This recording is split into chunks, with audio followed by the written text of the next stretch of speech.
Hello বন্ধুরা, আসসালামু আলাইকুম। Welcome to my Faizal and blog. সবাইকে ওয়েলকাম মাই ব্লগিং ভিডিও। সবাই কেমন আছেন? আশা করি সবাই আল্লাহর অশেষ রহমতে ভালো আছেন। নতুন আরেকটি ব্লগ শুরু করে দিলাম। আর রিজিকের মালিক হচ্ছে আল্লাহ। আল্লাহ চাইলে সব কিছু হয়, আল্লাহর হুকুম না হলে কোনো কিছুই সম্ভব না।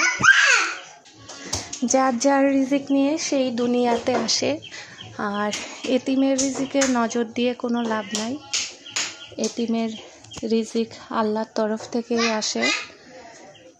পৃথিবীতে যারাই আছে তাদের রিজিক আল্লাহর তরফ থেকে আসে। তো কাউকে হিংসা করে কারো কোনো কিছুতে নজর দিয়ে কেউ কারো কোনো দিন ক্ষতি করতে পারে না। আল্লাহ হুকুম ছাড়া এই পৃথিবীতে কোনো কিছুই হয় না। আল্লাহ হচ্ছে সর্বশক্তিমান। আল্লাহ চাইলে সব কিছুই সম্ভব, অসম্ভবকেও সম্ভব করতে পারে আল্লাহ। তো ভিউয়ার্স, আল্লাহ হাফেজ।